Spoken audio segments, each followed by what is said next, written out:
بسم اللہ الرحمن الرحیم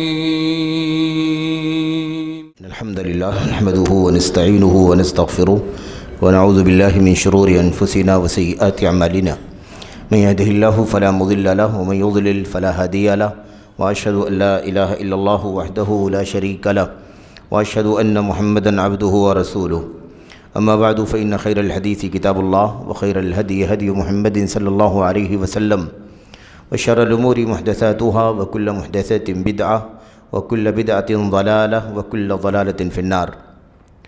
يقول الله سبحانه وتعالى وأن هذا صراطي مستقيما فاتبعوه ولا تتبعوا السبل فتفرق بكم عن سبيله ذلكم وصاكم به لعلكم تتقون.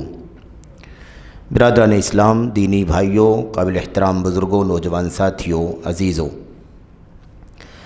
کتاب التوحید کے درس کا جو سلسلہ چل رہا ہے، اس سلسلے کا اس سے پہلے کا جو درس تھا اس میں ہم نے سورۃ الانعام میں موجود 3 آیات میں اللہ تبارک و تعالیٰ کی ان 10 وصیتوں کو پڑھا ہے جنہیں خصوصیت کے ساتھ شیخ الاسلام محمد بن عبد الوہاب تمیمی نجدی رحمۃ اللہ علیہ نے یہاں پر ذکر کیا ہے. آیات کا جو یہ آیات کے ذکر کرنے کا جو مقصود تھا وہ آیت کریمہ کا ابتدائی حصہ کہ اللہ تبارک و تعالیٰ نے شرک کرنے سے منع کیا ہے. جن باتوں کی وصیت کی ہے، اللہ کے نبی علیہ السلام کو جن باتوں کو اپنی امت تک پہنچانے کا حکم دیا ہے، ان میں سب سے پہلی جو بات ہے وہ یہ ہے کہ جو چیزیں اللہ تبارک و تعالیٰ نے حرام کی ہیں ان میں سب سے پہلی چیز یہ ہے کہ اللہ تبارک و تعالیٰ کے ساتھ تمہیں شرک نہیں کرنا ہے، شرک حرام ہے. اب اس آیت کریمہ میں اور بھی مزید بہت ساری باتیں موجود ہیں.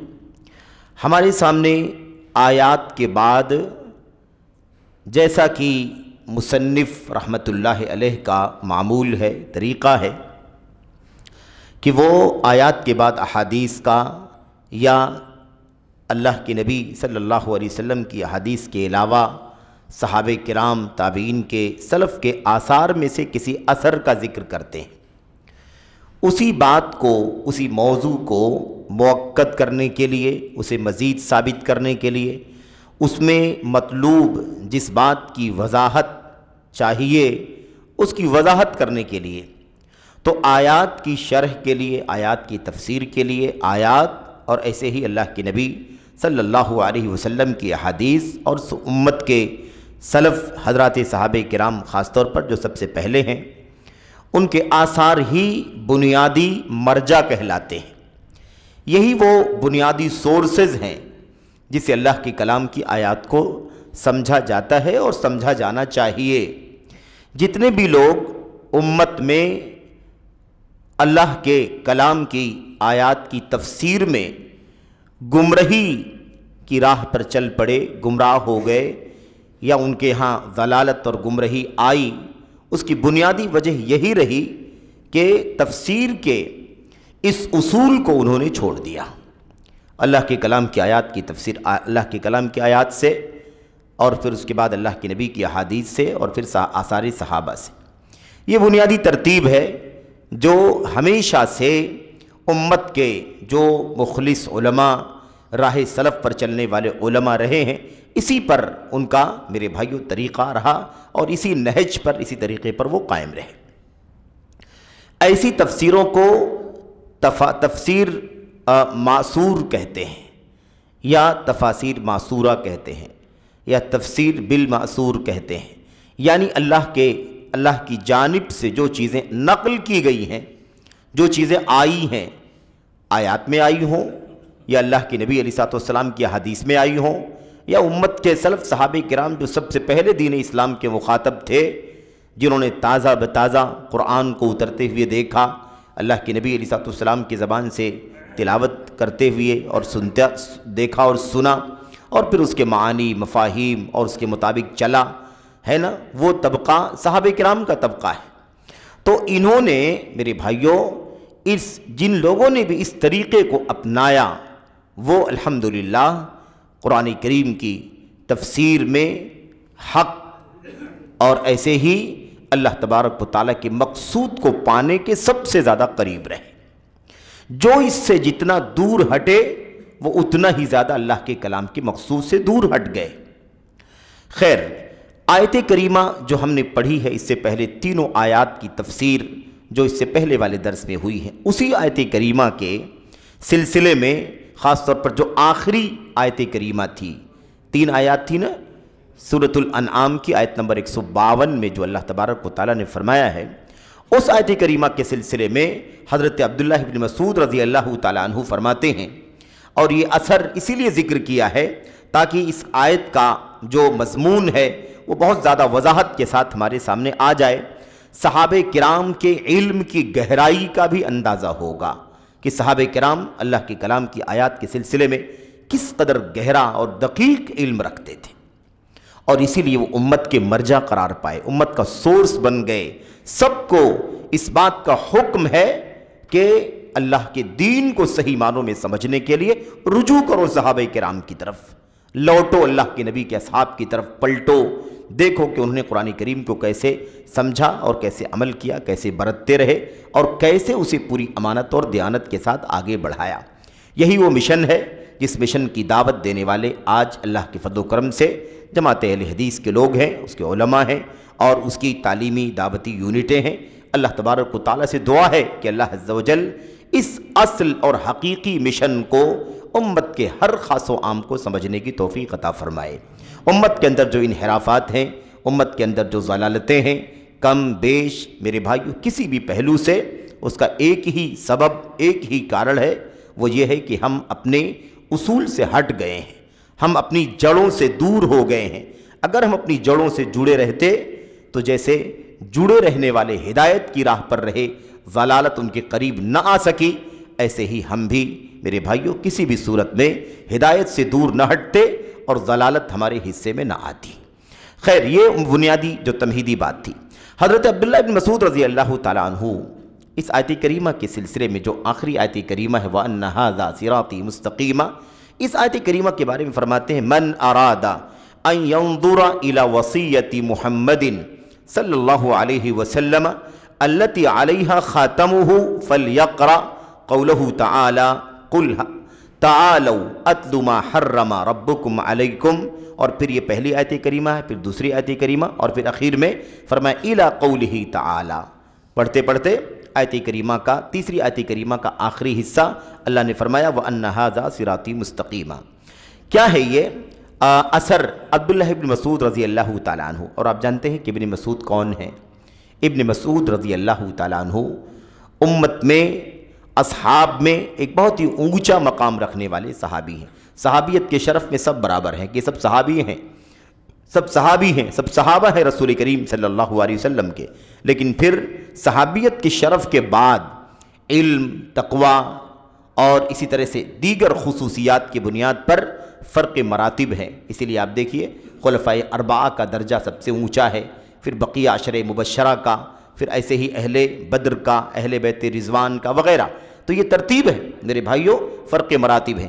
ابن مسعود رضی اللہ تعالیٰ عنہ یہ عبداللہ بن مسعود الحذلی رضی اللہ تعالیٰ عنہ ہیں، اور سن 32 ہجری میں ان کی وفات ہوئی، اور سابقین میں سے ہیں یہ جو لوگ پہل اسلام لائے، جن لوگوں نے توحید کی دعوت سن کر رسول کریم صلی اللہ علیہ وسلم کی تعلیمات اور آپ کی ہدایات سن کر سب سے پہلے اسلام کو اور سنت رسول کو گلے لگا لیا، قرآن کریم پر ایمان لے آئے، اللہ کی نبی علیہ السلام کی نبوت اور رسالت کی سچائی پر، حقانیت پر ایمان لے آئے، کوئی تاخیر نہ کی۔ ان میں سے میرے بھائیوں یہ حضرت عبداللہ ابن مسعود رضی اللہ تعالیٰ عنہ بھی ہیں۔ بہرحال یہ صحابہ کرام میں علمی طور پر بہت بلند پایا صحابی ہیں، ایسے ہی زہد ہے، ورع ہے وغیرہ ساری خوبیوں کے ساتھ ساتھ جو خاص بات ہے ابن مسعود رضی اللہ تعالیٰ عنہ کی زندگی کے سلسلے میں وہ ہے ان کا علم والا ہونا، علم کے اندر بڑا بلند پایا ہے۔ حضرت عمر بن خطاب رضی اللہ تعالیٰ عنہ نے کہا تھا کنیف ملئ علما و حکمتا، چھوٹے قد کے دبلے پتلے صحابی، جسمانی جو ان کی ساخت تھی وہ کیسے تھی؟ دبلے پتلے تھے، چھوٹے قد کے تھے، پتلی پتلی میرے بھائیوں ٹانگیں تھیں، جسم نحیف کمزور جسم، اس طرح سے تھے ابن مسعود رضی اللہ تعالیٰ عنہ، لیکن علم کا خزانہ تھا۔ کنیف ملئ علما و حکمتا، یہ دبلا پتلا انسان علم اور حکمت سے بھرا ہوا ہے۔ جسے علم حاصل کرنا ہو اسے چاہیے کہ ابن مسعود رضی اللہ تعالیٰ عنہ سے رجوع کر لے، مسائل کی رہنمائی کے لیے، ہے نا، فتاووں کے لیے، ایسے ہی اللہ کے کلام کی آیات کی تفسیر کے لیے، نبی کریم صلی اللہ علیہ وسلم کی حدیث کے لیے، سنت کے لیے جو صحابہ کرام خصوصیت کے ساتھ بڑے مراجع تھے، ان میں سے ابن مسعود رضی اللہ تعالیٰ عنہ بھی تھے۔ بہرحال تو خیر وہ ایک الگ موضوع ہے کہ ان کی شخصیت کیا ہے۔ یہاں ابن مسعود رضی اللہ تعالیٰ عنہ نے بہت ہی عظیم الشان اور بڑی پیاری بات کہی۔ انہی 3 آیات کے سلسلے میں سورۃ الانعام کی وہ تینوں آیتیں اس کے بارے میں فرماتے ہیں، من اراد ان ينظر الى وصیت محمد صلی اللہ علیہ وسلم، جو محمد صلی اللہ علیہ وسلم کی وصیت دیکھنا چاہتا ہو، جسے پسند ہو، جسے اچھا لگے، جسے پسند ہو کہ رسول کریم صلی اللہ علیہ وسلم کی وصیت کو دیکھے، تو اسے اس وصیت کو دیکھے رسول کریم صلی اللہ علیہ وسلم کی، جس پر آپ کی مہر لگی ہوئی ہے، فَلْيَقْرَأْ قَوْلَهُ تَعَالَى، اسے چاہیے کہ وہ اللہ تبارک و تعالیٰ کے کلام کی ان تینوں آیتوں کی تلاوت کر لے۔ آپ سوچیں کیا کہا، جسے اللہ کے رسول صلی اللہ علیہ وسلم کی وصیت دیکھنے کی چاہت ہو، خواہش ہو، جس پر اللہ کے نبی کی مہر لگی ہوئی ہے، علیہ خاتمہ، جس پر مہر لگی ہوئی ہے، اسے چاہیے کہ وہ کیا کرے، اللہ کے کلام کی ان 3 آیات کی تلاوت کر لے، پڑھ لے۔ ٹھیک ہے، کون سی آیتیں ہیں؟ وہی تینوں آیتیں جو ہم نے سورۃ الانعام کی 151، 52 اور ایسے ہی 53 پڑھی ہے، اس میں ابھی جانا نہیں ہے کیونکہ ہم نے اسے پڑھ لیا ہے۔ تو اصل کیا ہے، اس آیت کریمہ یا ان تینوں آیات کے سلسلے میں ابن مسعود رضی اللہ تعالیٰ عنہ کی یہ بات بڑی اہم ہے۔ ابن مسعود رضی اللہ تعالیٰ عنہ نے اس اثر میں 2-3 باتیں بڑی اہم کہی ہیں، تھوڑا سا غور کرنے کی ضرورت ہے۔ ایک تو یہ کہ جسے چاہت ہو اللہ کے رسول کی وصیت دیکھنے کی، اسے چاہیے، اور جس پر مہر لگی ہے۔ تو اب ایک بات تو یہ ہے کہ رسول کریم صلی اللہ علیہ وسلم کی وصیت یا اللہ تبارک و تعالیٰ کی وصیت، کیونکہ آگے کیا کہا، وہ اللہ کے کلام کی ان آیتوں کو پڑھے، فَلْيَقْرَأْ قَوْلَهُ تَعَالَى قُلْ تَعَالَوْا أَتْلُ مَا حَرَّمَ عَلَيْكُمْ رَبُّكُمْ أَلَّا تُشْرِكُوا بِهِ شَيْئًا۔ تو اللہ تبارک و تعالیٰ کہہ رہا ہے نا، کیا آپ کہیے آؤ میں تمہیں وہ بتلا دوں جو اللہ تبارک و تعالیٰ نے تمہارے اوپر حرام کیا ہے۔ اب یہاں پر آپ کو غور یہ کرنا ہے کہ ابن مسعود رضی اللہ تعالیٰ عنہ نے اللہ کے کلام کی آیت کریمہ پڑھنے کے لیے کہا، اور کہا جسے اللہ کے رسول کی وصیت دیکھنے کی چاہت ہو۔ تو اللہ کا کلام اللہ کی وصیت ہے یا رسول کریم صلی اللہ علیہ وسلم کی وصیت ہے؟ اس میں کیا ہے؟ اس میں 2 باتیں۔ ایک بات تو یہ ہے کہ اللہ کے نبی صلی اللہ علیہ وسلم نے الگ سے کوئی خاص وصیت ایسی نہیں کی ہے جو خاص ہو کسی کے لیے، بلکہ آپ نے جو وصیت کی ہے وہ حقیقت میں وہی وصیت ہے جو اللہ تبارک و تعالیٰ کی وصیت ہے۔ توحید کی تاکید اللہ نے کی، شرک سے بچنے کی تاکید اللہ تبارک و تعالیٰ نے کی، وہی شرک سے بچنے کی تاکید اللہ کے نبی صلی اللہ علیہ وسلم بھی، اور وہی توحید کی تاکید اللہ کے نبی صلی اللہ علیہ وسلم بھی۔ تو جو وصیت اللہ تبارک و تعالیٰ کی ہے وہی وصیت حقیقت میں رسول کریم صلی اللہ علیہ وسلم کی ہے۔ ابن مسعود رضی اللہ تعالیٰ عنہ نے یہ انداز جو اختیار کیا وہ اس لیے اختیار کیا تاکہ یہ بتائیں کہ نبی کریم صلی اللہ علیہ وسلم کو اللہ تبارک و تعالیٰ نے ان آیات کے شروع میں مخاطب کیا ہے، قل، آپ یہ کہیے۔ تو کلام اللہ تبارک و تعالیٰ کا ہے، حکم اللہ تبارک و تعالیٰ کا ہے، فرمان اللہ تبارک و تعالیٰ کا ہے، لیکن اللہ تبارک و تعالیٰ اپنے نبی سے کہہ رہا ہے کہ آپ ایسا کہیے، آپ کہیے کہ آ جاؤ میں تمہیں وہ باتیں پڑھ کر کے سنا دوں جن کو اللہ تبارک و تعالیٰ نے تمہارے اوپر حرام کر دیا ہے۔ تو اللہ تبارک و تعالیٰ کہلوا رہا ہے، تو جو باتیں اللہ کہلوا رہا ہے وہ باتیں اللہ کی بھی ہیں اور اللہ کی نبی علیہ السلام کے ذریعے سے امت تک پہنچ رہی ہیں، اس لیے وہ وصیت اللہ تبارک و تعالیٰ کی بھی ہے اور وہ وصیت اللہ کے رسول صلی اللہ علیہ وسلم کی بھی ہے۔ ورنہ کوئی یہ نہ سمجھے کہ واقعی کوئی لکھا ہوا کاغذ ہے جس میں یہ باتیں لکھی ہوئی ہیں اور اللہ کے نبی محمد الرسول اللہ صلی اللہ علیہ وسلم نے اپنی مہر لگائی ہے، یہ معنی نہیں ہے اس کا۔ معنی کیا ہے اس کا مہر لگنے کا؟ یعنی ایک دم وہ خالص اور سچی وصیت ہے۔ مہر کیوں لگاتا ہے آدمی؟ ختم کیوں لگایا جاتا؟ مہر کیوں لگایا جاتا ہے؟ چیزوں کی حقیقت اور اصلیت ثابت کرنے کے لیے۔ اس میں کوئی جعلی نہیں ہے، اس میں کوئی بناوٹی نہیں ہے، اس کے اندر کوئی کمی بیشی نہیں ہے، اس میں کوئی خرد برد نہیں ہے، اس کے بارے میں یہ ڈاؤٹ نہیں ہے کہ یہ فلاں کا نہیں ہے، کسی اور کا ہو سکتا ہے۔ ان شبہات سے ان ڈاؤٹ سے لوگوں کو مطمئن کرنے کے لیے مہر لگا دی جاتی ہے کہ یہ مہر جس کی لگی ہوئی ہے یقینی طور پر یہ پیغام اسی کا ہے، یہ خط اسی کا ہے۔ یہ ہے بات۔ اصل میں ابن مسعود رضی اللہ تعالیٰ عنہ نے یہ انداز جو اختیار کیا ہے، یہ دراصل ان کے علم کی گہرائی کی دلیل ہے کہ وہ اس بات کو کتنی گہرائی سے سمجھتے تھے کہ اگر اللہ تبارک و تعالیٰ نے کہا کہ آپ کہیے تو گویا کی مہر لگ رہی ہے کس کی؟ محمد الرسول اللہ صلی اللہ علیہ وسلم کی۔ اللہ فرماتا ہے آپ کہیے، قل، آپ کہیے، تعالو، آؤ۔ تو اگر اللہ تبارک و تعالیٰ اپنے نبی کو کہتا ہے کہ آپ کہیے آؤ، تو نبی کی مہر لگ گئی کہ نہیں لگ گئی؟ یعنی اللہ کا کلام کون پہنچا رہا ہے امت تک؟ محمد الرسول اللہ صلی اللہ علیہ وسلم۔ میرے بھائیوں، میرے بزرگوں، اب یہاں پر ایک بات، دوسری بات یہ ہے کہ کیا واقعی محمد الرسول اللہ صلی اللہ علیہ وسلم نے کوئی خاص وصیت کی ہے امت کو، یا کوئی خاص وصیت امت کو نہیں کی ہے؟ ایک بات ہمیں جان لینا ہے کہ وصیت نبی کریم صلی اللہ علیہ وسلم نے، آپ حدیثیں دیکھیں گے نا اللہ کے نبی علیہ السلام کی، تو آپ کو اس طرح کے الفاظ ملیں گے کہ نبی کریم صلی اللہ علیہ وسلم نے وصیت فرمائی۔ کس بات کی وصیت فرمائی؟ اللہ کے نبی نے اوصا بکتاب اللہ، اللہ کے نبی علیہ السلام نے اپنی امت کو اپنی اللہ کی کتاب کی وصیت فرمائی کہ اللہ کی کتاب کو مضبوطی سے پکڑے رہو، تھامے رہو۔ اور جب اللہ کی کتاب کی وصیت فرمائی تو الٹیمیٹلی لازمی طور پر وہ وصیت نبی کریم صلی اللہ علیہ وسلم کی سنت کی بھی وصیت ہے، کیونکہ اللہ کا کلام نبی کی سنت کے بغیر سمجھا نہیں جا سکتا۔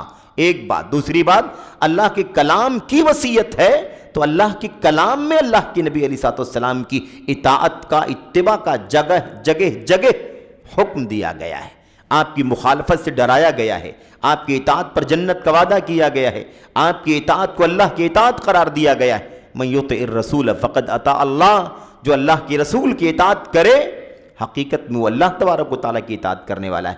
وَمَا آتَاكُمُ الرَّسُولُ فَخُذُوهُ وَمَا نَهَاكُمْ عَنْهُ فَانْتَهُوا، جو کچھ رسول تمہیں دیں اسے لے لو اور جس سے روک دیں اس سے باز آ جاؤ۔ یہ سب اللہ تبارک و تعالیٰ کا کلام ہے۔ اللہ تبارک و تعالیٰ کے کلام کے اندر اللہ کے نبی صلی اللہ علیہ وسلم کی اتباع، اطاعت، میرے بھائیوں آپ کا طریقہ، آپ کی تابعداری، آپ کی فرما برداری، آپ کی میرے بھائیوں اتباع کا بار بار حکم دیا گیا ہے اور اس پر جنت کی بشارت سنائی گئی ہے۔ وَمَنْ يَعْصِ اللَّهَ وَرَسُولَهُ، جو اللہ کی نافرمانی کرے، اس کے رسول صلی اللہ علیہ وسلم کی نافرمانی کرے، اس کے لیے جہنم کی دردناک وعید سنائی گئی ہے، رسوا کرنے والے عذاب کی دھمکی دی گئی۔ اس لیے یہ بات واضح ہو جائے کہ اللہ کے نبی علیہ السلام نے، صحابہ کرام نے فرمایا کہ کیا وصیت کی؟ اللہ کی کتاب کی وصیت کی، یعنی اللہ کی کتاب جو کچھ اس کے اندر ہے، اللہ کی کتاب میں نبی کی اطاعت کا بار بار حکم دیا گیا۔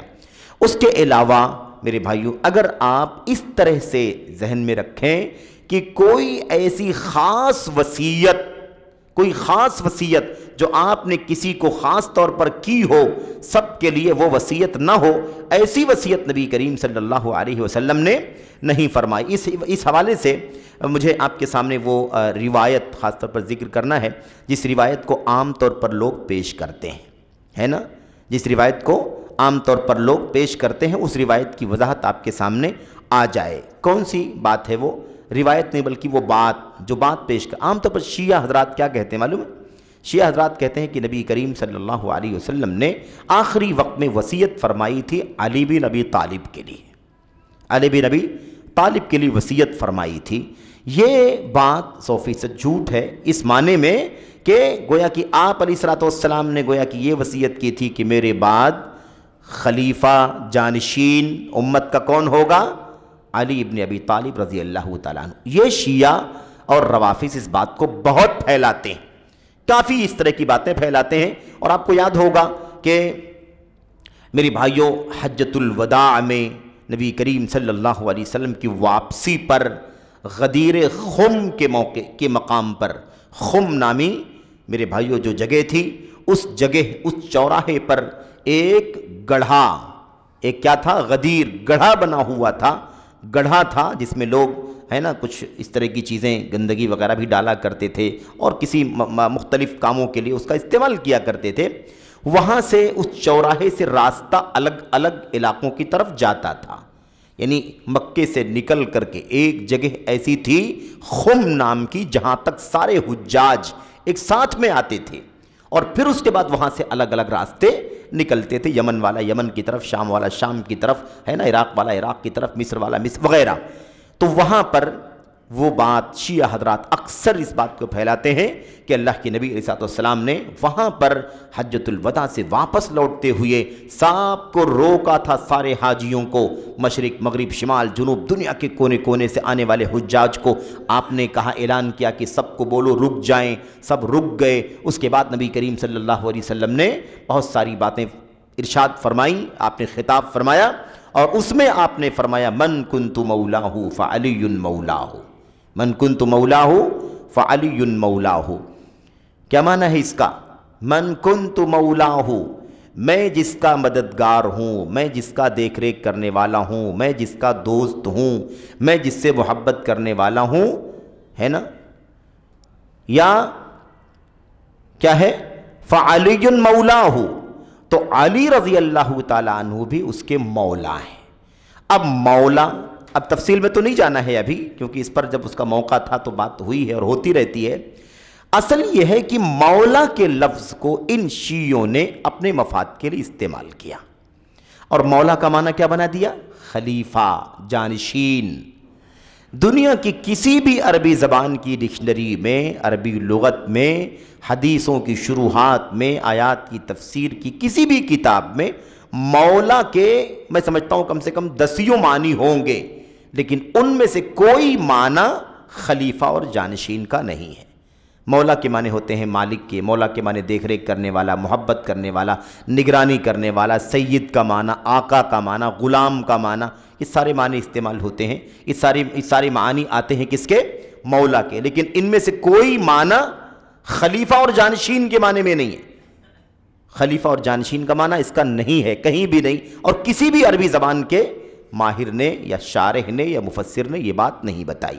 اب ان لوگوں نے بہرحال اس سے اپنا معنی نکال لیا کہ اس کا معنی ہے کہ حضرت علی بن ابی طالب رضی اللہ تعالیٰ عنہ کو آپ نے اشارہ کر دیا ہے کہ میرے بعد خلیفہ بنیں گے۔ خیر، وصیت کی بات عام طور پر شیعہ حضرات کرتے ہیں، اسی لیے کیا کہتے ہیں؟ اپنی اذانوں میں بھی وہ بات کہتے ہیں، علی کو اللہ کا ولی اور محبوب کہتے ہیں، مولا بھی کہتے ہیں، اور وصیہ وخلیفتہ بلا فصل، کیا کہتے ہیں؟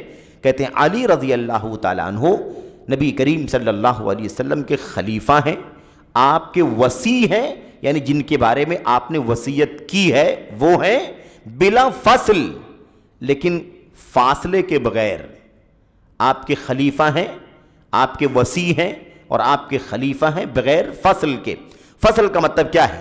فصل کا مطلب یہ ہے کہ نبی کریم صلی اللہ علیہ وسلم کے بعد حضرت علی خلیفہ نہیں بنے، ابو بکر صدیق بنے، ان کی وفات کے بعد بھی علی خلیفہ نہیں بنے، عمر بن خطاب بنے، ان کی وفات کے بعد بھی علی خلیفہ نہیں بنے، عثمان غنی رضی اللہ تعالیٰ عنہ بنے، اور ان کی وفات کے بعد علی بن ابی طالب رضی اللہ تعالیٰ عنہ کو خلیفہ بنایا گیا۔ تو اللہ کے نبی علیہ السلام کے بعد فوراً خلیفہ نہیں بنایا گیا، فاصلہ ہوا کہ نہیں فاصلہ ہوا؟ ابو بکر آئے، پھر عمر آئے، پھر عثمان آئے، پھر ان کی وفات کے بعد ہے نا خلیفہ بنے۔ یہ عرصہ تقریباً 25 سال 26 سال کا عرصہ گزرا، اس کے بعد خلیفہ بنے۔ تو شیعہ کیا کہتے ہیں؟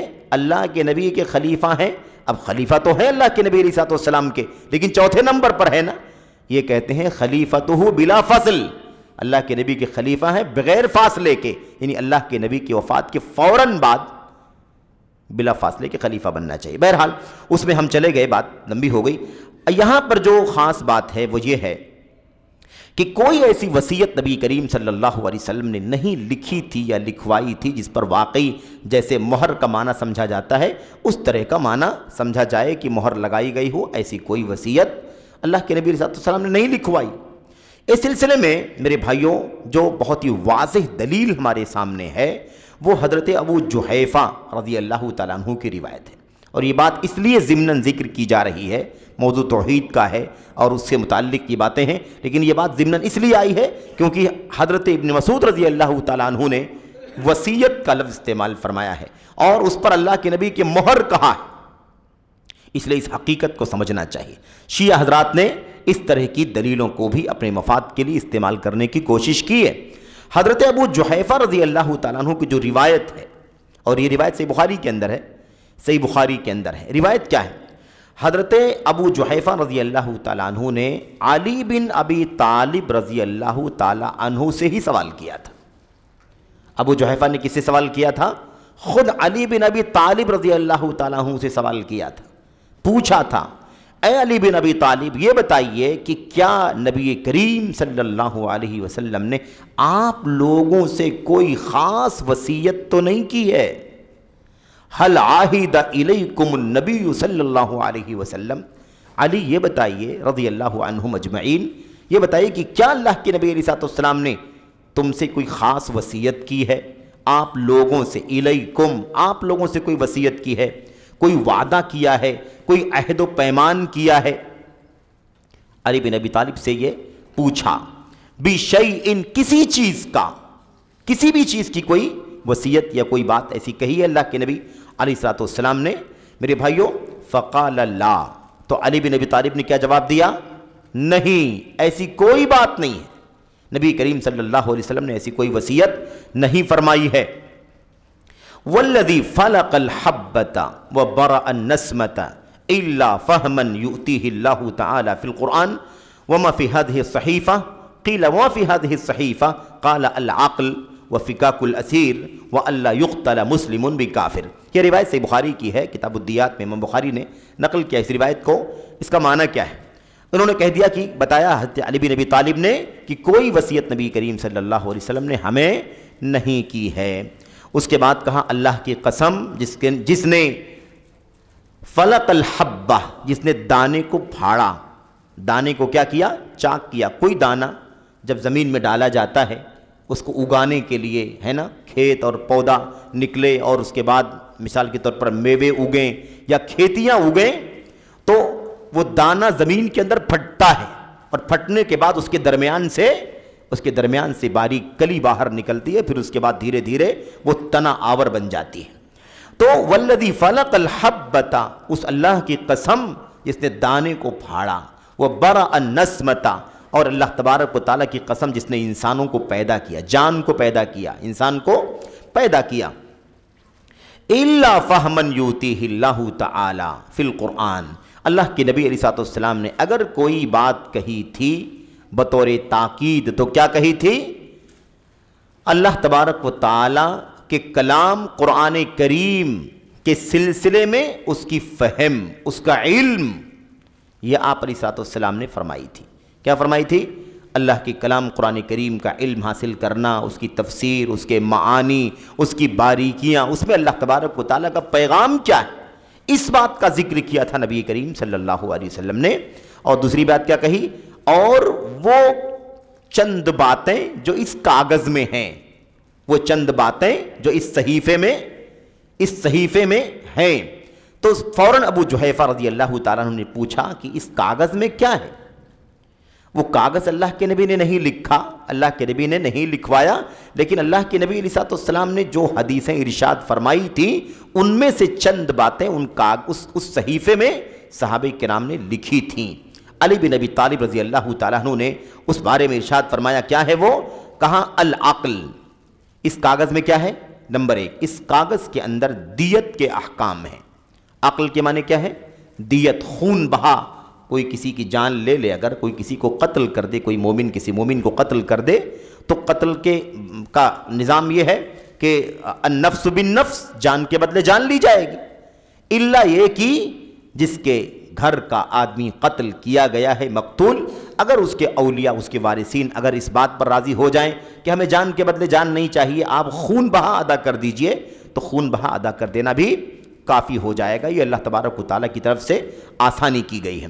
دوسری چیز ہے وہ فکاک الاسیر، اور قیدی کو آزاد کرنا۔ یعنی کیا مطلب؟ اللہ کے نبی نے فرمایا تھا کہ دیت لے لیا کرو، اگر کوئی دیت دینے پر راضی ہو، ہے نا، اگر کسی کو کوئی قتل کر دے تو کوشش کرو کہ اگر جان لینے کے بجائے دیت پر راضی ہو جاؤ تو دیت پر راضی ہو جاؤ، اور کیا کرو؟ وفکاک الاسیر، قیدیوں کو آزاد کرو، قیدیوں کو چھڑاؤ، یہ اللہ کے نبی نے فرمایا۔ اور تیسری بات کیا تھی اس کے اندر؟ وَأَلَّا يُقْتَلَ مُسْلِمٌ بِكَافِرٍ، تیسری بات یہ تھی کہ کسی مسلمان کو کافر کے بدلے قتل نہیں کیا جائے گا۔ یعنی اگر ایک مسلمان، اسلامی حکومت، یہ بات بار بار آتی ہے، اسلامی نظام ہو، اسلامی حکومت ہو، ایسی صورت میں اگر کسی کافر کو کوئی مسلمان قتل کر دے تو اس کافر کے بدلے میں کسی مومن کی جان نہیں لی جائے گی، اس کی تلافی کی جائے گی، اس کی تلافی کی جائے گی، لیکن اس کے بدلے میں جان نہیں لی جائے گی۔ یہ ایمان کا مقام ہے، ایمان کی وجہ سے مومن کی حرمت ہے، مومن کا مقام ہے، مومن کی اللہ تبارک و تعالیٰ کے ہاں شان بڑی اونچی ہے۔ اور آپ جانتے ہیں کہ اللہ کے نبی علیہ السلام نے فرمایا تھا، خانہ کعبہ کو مخاطب کر کے فرمایا تھا، ما اعظمک وما اعظم حرمتک، اے کعبہ، اے اللہ کے گھر، واقعی تو کتنی عظمت والا ہے، اے اللہ کے گھر خانہ کعبہ تو کتنی عظمتوں والا ہے، کتنا محترم ہے تو، لیکن تجھ سے کہیں زیادہ ایک مومن کی حرمت ہے، تجھ سے بھی زیادہ احترام کس کا ہے؟ ایک مومن کا احترام ہے۔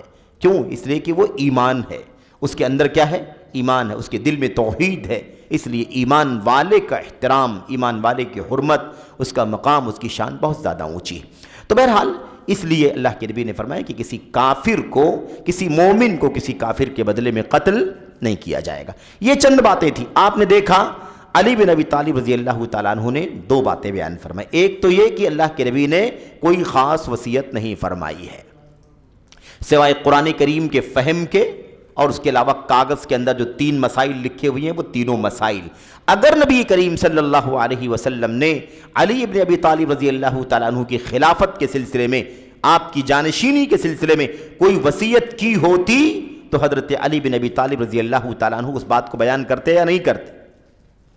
بتاتے کہ اللہ کے نبی صلی اللہ علیہ وسلم نے یہ بھی وصیت کی ہے، یہ بھی تاکید کی ہے کہ آپ کی وفات کے بعد میں آپ کا جانشین رہوں گا، لیکن علی بن ابی طالب نے صراحت سے کہا کہ کوئی وصیت نہیں کی گئی ہے۔ بہرحال یہاں جو بات خاص آپ کے سامنے پیش کرنی ہے وہ یہ ہے کہ اللہ کے نبی صلی اللہ علیہ وسلم کے بارے میں یہ بات بالکل واضح ہے کہ آپ نے کوئی خاص وصیت نہیں کی ہے۔ بقیہ تقوی کی وصیت اللہ نے کی ہے، اللہ کے رسول نے بھی کی ہے کہ نہیں؟ تقوی کی وصیت اللہ تبارک و تعالیٰ نے کی ہے، وَلَقَدْ وَصَّيْنَا الَّذِينَ أُوتُوا الْكِتَابَ مِن قَبْلِكُمْ وَإِيَّاكُمْ أَنِ اتَّقُوا اللَّهَ، ہم نے تم کو بھی وصیت کی ہے اور تم سے پہلے والے جو دنیا میں آئے دوسری قومیں ان کو بھی وصیت کیا تھا، اہل کتاب یہود نصارہ سارے لوگوں کو، أَنِ اتَّقُوا اللَّهَ، کہ تم اللہ تبارک و تعالیٰ کا تقوی اختیار کرو۔ نبی کریم صلی اللہ علیہ وسلم بھی کیا کہا کرتے تھے؟ آپ کہا کرتے تھے اتقوا اللہ، اتقوا اللہ۔ ایک صحابی نے کہا اللہ کے نبی میں سفر میں نکل رہا ہوں، آپ کے پاس آیا ہوں، آپ مجھے کچھ خاص باتوں کی وصیت کر دیجئے۔ آپ کیا کیجئے؟ کچھ خاص باتوں کی وصیت کر دیجئے سفر میں، جسے میں اپنی زندگی میں لیے رہوں۔ آپ نے صلی اللہ علیہ وسلم نے کیا فرمایا تھا؟ آپ نے فرمایا تھا اتق اللہ حیثما کنت واتبع السیئۃ الحسنۃ تمحوها وخالق الناس بخلق حسن۔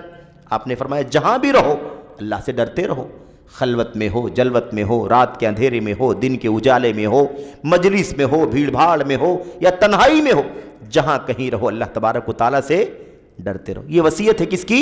نبی کریم صلی اللہ علیہ وسلم کی۔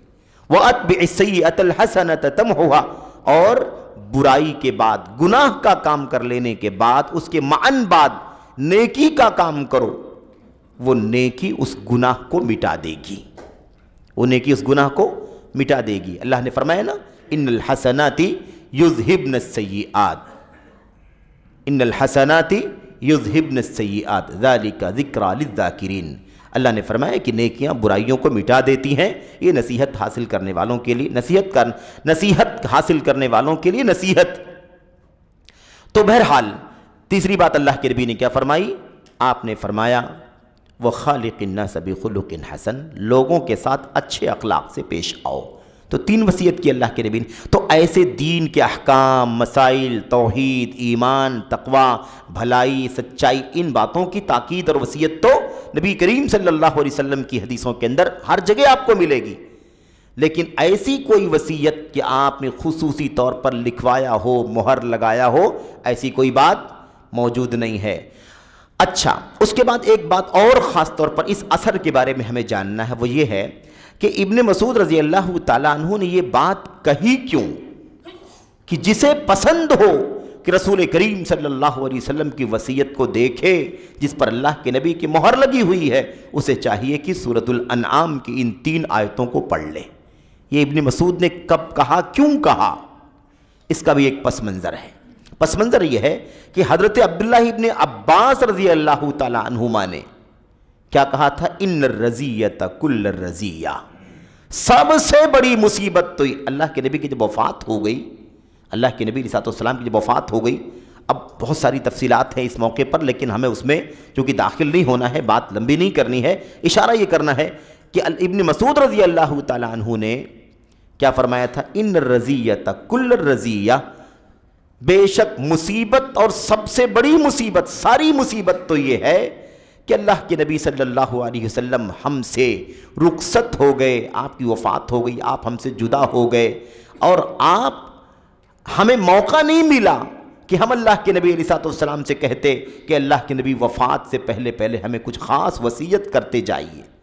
یہ عام طریقہ تھا میرے بھائیوں، عام طریقہ تھا۔ دو باتیں یاد رکھیں، عام طریقہ تھا سلف کا کہ جب وہ کسی سفر کے لیے نکلتے تو اللہ کے نبی سے کہتے کہ آپ ہمیں کچھ وصیت کر دیجئے، یعنی کچھ خاص باتیں بتا دیجئے جس کا ہم سفر میں خاص خیال رکھیں، ہے کہ نہیں؟ ایک بات تو یہ تھی۔ دوسری چیز، خود سفر کے لیے جاتے تو یہ طریقہ تھا، اور سفر آخرت کے لیے جانے سے پہلے اپنے بڑے علماء سے خاص طور پر، اپنے بڑوں سے خاص طور پر یہ درخواست کرتے تھے کہ آپ ہمیں کچھ وصیت کر کے جائیے۔ نبی کریم صلی اللہ علیہ وسلم سے بھی صحابہ نے کہا تھا نا، وہ حدیث لمبی روایت حضرت عرباض بن ساریہ رضی اللہ تعالیٰ عنہ کی، جس میں کیا کہا؟ اس میں کہا کأن هذه موعظۃ مودع فاوصنا۔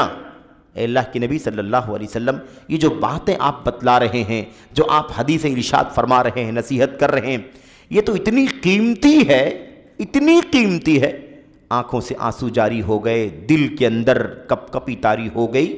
صحابہ نے کہا اللہ کے نبی، بڑی مؤثر نصیحت آپ کر رہے ہیں، اور یہ نصیحت اتنی زیادہ مؤثر ہے، ایسا لگتا ہے کہ کوئی چھوڑ کر کے جانے والا ہمیں نصیحت کر رہا ہے، کوئی چھوڑ کر جانے والا، کوئی الوداع کرنے والا، کوئی ہے نا رخصت ہونے والا، رخصت ہونے سے پہلے ہم کو وصیت کر رہا ہے۔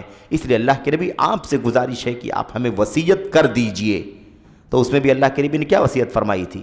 وہی تقوی کی، اپنے حاکم اور اپنے امیر کی بات کو سننے کی، اطاعت کرنے کی۔ میرے بعد جو زندہ رہیں گے بہت سارے اختلافات دیکھیں گے، ایسی حالت میں میری سنت کو لازم پکڑنا، میرے خلفاء کی سنت کو لازم پکڑنا، اور بدعات سے اور ہے نا نئی نئی باتوں سے دین کے اندر جو ایجاد کی جا رہی ہیں اس سے اپنے آپ کو بچانا، یہ آپ نے وصیت فرمائی تھی۔ تو بہرحال ایسی وصیتیں آپ کو بار بار ملیں گی، لیکن مقصود کیا ہے؟ ابن مسعود رضی اللہ تعالیٰ، ابن عباس رضی اللہ تعالیٰ عنہ جب یہ کہا کہ مصیبت تو یہ ہے کہ آپ رخصت ہو گئے اور ہم آپ سے وفات پانے سے پہلے آپ سے درخواست کر کے کچھ وصیت نہیں لے سکے، اس موقع پر ابن مسعود رضی اللہ تعالیٰ عنہ نے یہ بات کہی تھی۔ ابن عباس رضی اللہ تعالیٰ عنہ کی اس بات پر ابن مسعود رضی اللہ تعالیٰ عنہ نے کہا من احب ان ينظر الى وصیت النبی صلی اللہ علیہ وسلم التي علیہا خاتمہ فلیقرأ قولہ تعالی، جسے پسند ہو، جسے دل چاہے، جس کی چاہت و خواہش ہو رسول کریم صلی اللہ علیہ وسلم کی اس وصیت کو دیکھنے کی جس پر آپ کی مہر لگی ہوئی ہے، تو اسے ان 3 آیات کو پڑھ لینا چاہیے۔ تو مہر لگی ہوئی ہے، اس کا معنی واضح ہو گیا کہ مہر لگنے کا معنی کیا ہے؟ یعنی اللہ تبارک و تعالیٰ نے نبی کو حکم دیا، اللہ تبارک و تعالیٰ نے نبی کو حکم دیا کہ آپ کہیے، تو مہر لگ رہی ہے نبی کریم صلی اللہ علیہ وسلم کی۔ دوسری بات، ابن مسعود رضی اللہ تعالیٰ عنہ یہ بتانا چاہتے تھے کہ الگ سے اگر کوئی وصیت ہم نے آپ نے درخواست نہیں کی، درخواست کرنے کا موقع نہیں رہا اور ہم نے آپ سے وصیت نصیحت نہیں کروا لی تو فکر کرنے کی بات نہیں ہے۔ اللہ کے نبی علیہ السلام نے کوئی خاص وصیت نہیں فرمائی ہے۔ اللہ کے نبی علیہ السلام اگر نصیحت وصیت فرماتے، اگر آپ وصیت فرماتے تو وہی وصیت فرماتے جو وصیت اللہ تبارک و تعالیٰ نے اپنی کتاب کے اندر فرمائی ہے۔ اگر اللہ فرماتا ہے ذالکم وصاکم بہ لعلکم تتقون، اس کی اللہ تبارک و تعالیٰ تمہیں وصیت کر رہا ہے، ذالکم وصاکم بہ، یہ وہ چیز ہے جس کی اللہ تعالیٰ تمہیں وصیت کر رہا ہے، لعلکم تتقون، تاکہ تم تقوی شعار بن جاؤ۔ تو یہ جو وصاکم وصاکم وصاکم تین جگہ آیا ہوا تینوں آیات کے اخیر میں، اسی لیے اس کو 10 وصیتوں کا نام دیا گیا ہے نا۔ جو تینوں آیات میں وصیت کا لفظ آیا ہوا ہے یہ اللہ تبارک و تعالیٰ کی وصیت ہے، تو یہی وصیت نبی کریم صلی اللہ علیہ وسلم کی بھی ہے، کیونکہ اللہ نے فرمایا قل، آپ کہیے، تو اللہ تعالیٰ کی وصیت ہے اور اس وصیت کو اللہ کے نبی صلی اللہ علیہ وسلم کی زبان سے امت تک پہنچانے کے لیے کہا جا رہا ہے، تو دراصل یہ مہر ہے نبی کریم صلی اللہ علیہ وسلم کی۔ بہرحال میرے بھائیوں، تو یہ ہے خلاصہ اس کا، اس آیت کریمہ یا ان آیات سے متعلق ابن مسعود رضی اللہ تعالیٰ عنہ کے اس اثر کا۔ میرے بھائیوں، یہاں جو چند مسائل اس اثر سے ہمیں معلوم پڑتے ہیں اس کا خاص طور پر ذکر کر لیتے ہیں۔ 2-3 باتیں ہیں صرف، بہت ہی مختصر۔ ایک بات تو یہ معلوم پڑتی ہے کہ اس سیاق میں، یعنی سلسلے کی تینوں آیات میں جو 10 باتوں کی وصیت کی گئی ہے بہت ہی اہم ہے۔ یہ 10 وصیتوں کی اہمیت کا پتہ چلتا ہے، کیونکہ اللہ تبارک و تعالیٰ اتنی تاکید سے کہتا ہے کہ اللہ کے نبی آپ کہیے امت کے لوگوں، آؤ میں تمہیں وہ باتیں بتلا دوں جن کو اللہ نے حرام کر دیا ہے۔ پھر اس کے بعد 10 باتوں کا ذکر کیا گیا، اس میں کچھ باتیں ایسی ہیں جو حرام ہیں، اس سے بچنا ہے، اور کچھ چیزیں ایسی ہیں جو کرنے کی ہیں، کرنے کا حکم دیا گیا ہے۔ لیکن ان 10 وصیتوں کی بڑی اہمیت ہے، اس لیے کہ اخیر میں اللہ فرماتا ہے اللہ تمہیں وصیت کر رہا ہے اس کی، اللہ تمہیں وصیت کر رہا ہے اس کی، اور اپنے نبی کی زبان سے کہلوا رہا ہے۔ تو پتہ کیا چلا؟ ان تینوں آیات کا ایک فائدہ تو ہمیں یہ ملا کہ اس سے معلوم پڑا کہ 10 باتیں جو اس میں بیان کی گئی ہیں اسے اپنے پلے باندھنے کی ضرورت ہے، اس کو خاص طور پر اپنی زندگی میں اس پر غور کرنے کی ضرورت ہے، عبرت حاصل کرنے کی ضرورت ہے، نصیحت حاصل کرنے کی ضرورت ہے۔ اور آپ اگر 10 وصیتوں کو قرآن کریم کھول کر کے جب آپ پڑھیں گے نا، اس کی ترجمے کو، تفسیر کو پڑھیں گے، تو آپ محسوس کریں گے کہ یہ 10 وصیتیں انسانی زندگی میں اس کے ایمان، اس کے عقیدے، اس کے اخلاق، اس کے کردار، اس کا کاروبار، اس کا بزنس، اس کا معاملہ، اس کا لین دین ہے نا، یعنی کوئی ایسا پہلو انسان کی زندگی کا باقی نہیں بچے گا جس سلسلے میں یہ 10 وصیتیں شامل نہ ہو جاتی ہوں۔ زندگی کے تمام پہلوؤں کو شامل ہیں، ایمان و عقیدے سے لے کر انسانی معاملات، انسانی تعلقات، پھر سماجی تعلقات، معاشرتی تعلقات، مالی تعلقات، ہر طرح سے۔ تو بہت جامع وصیتیں ہیں۔ ایک بات معلوم پڑی۔ دوسری بات ہمیں یہ معلوم پڑی کہ رسول کریم صلی اللہ علیہ وسلم کی وصیت وہی ہے جو اللہ کی وصیت ہے۔ اللہ کے رسول کی وصیت کیا ہے؟ جو اللہ تبارک و تعالیٰ کی وصیت۔ ایسا نہیں ہے کہ اللہ تبارک و تعالیٰ الگ چیز کی وصیت فرمائے گا اور نبی کریم صلی اللہ علیہ وسلم کچھ الگ چیزوں کی وصیت فرمائیں گے، نہیں، جو اللہ کی وصیت ہے وہی رسول کریم صلی اللہ علیہ وسلم کی وصیت ہے۔ اس لیے اس میں بہت زیادہ باریکی میں پڑھنے کی ضرورت نہیں ہے۔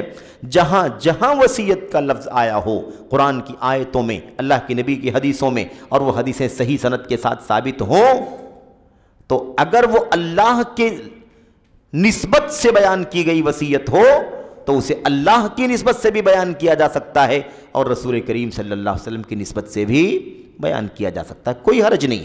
آیا ہوا اللہ کی وصیت ہے تو ہم کہہ سکتے ہیں اللہ کی وصیت ہے، اس کے رسول صلی اللہ علیہ وسلم کی وصیت ہے۔ اور اگر اللہ کے رسول کی نسبت سے کوئی وصیت آئی ہو کہ اللہ کے رسول نے وصیت کی ہے تو ہم کہہ سکتے ہیں کہ اللہ کی وصیت ہے، اللہ کے رسول کی وصیت ہے۔ یعنی دونوں وصیتوں کو اللہ کے حوالے سے بھی، اس کے رسول کے حوالے سے بھی بیان کرنے میں کوئی حرج نہیں، کیونکہ جو اللہ کی وصیت ہے وہ اللہ کے رسول کی وصیت، اور جو اللہ کے رسول کی وصیت وہ اللہ تبارک و تعالیٰ کی وصیت، اس میں کوئی قباحت کی بات نہیں۔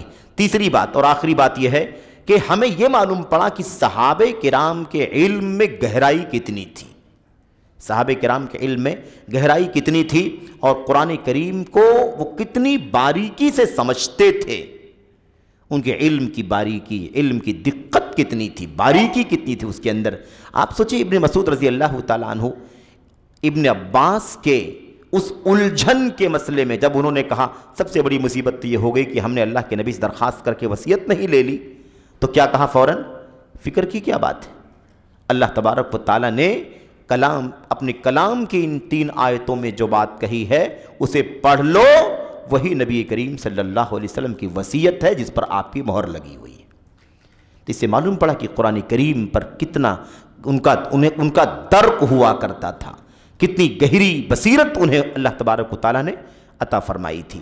تو بہرحال یہ چند باتیں تھیں آج کے درس سے متعلق۔ انشاءاللہ تبارک و تعالیٰ اب اگلا جو درس ہوگا وہ الگ مستقل نئے باب سے شروع ہوگا انشاءاللہ تبارک و تعالیٰ، نہیں بلکہ اس سے پہلے ایک حدیث باقی ہے، اس کی شرح انشاءاللہ کی جائے گی، جو اللہ کے حق سے متعلق اور اللہ کے بندوں کے حق سے متعلق وہ روایت مشہور ہے حضرت معاذ بن جبل رضی اللہ تعالیٰ عنہ کی، اسے پڑھیں گے۔ اللہ سے دعا کرتے ہیں کہ اللہ تبارک و تعالیٰ ہمیں کتاب التوحید کے ان نصوص کو یعنی آیات کو، احادیث کو، آثار کو صحیح معنوں میں سمجھنے کی اور اس سے سبق حاصل کرنے کی، اس میں جو پیغام چھپا ہوا ہے، اس میں جو درس اور عبرت موجود ہے، اللہ تعالیٰ ہمیں صحیح معنوں میں اسے سیکھنے کی، سمجھنے کی اور اس کا علم حاصل کرنے کی، اس کے مطابق عمل کرنے کی توفیق عطا فرمائے، آمین یا رب العالمین۔ وصلی اللہ وسلم وبارک علی نبینا محمد وعلی آلہ وصحبہ اجمعین، والسلام علیکم ورحمۃ اللہ وبرکاتہ۔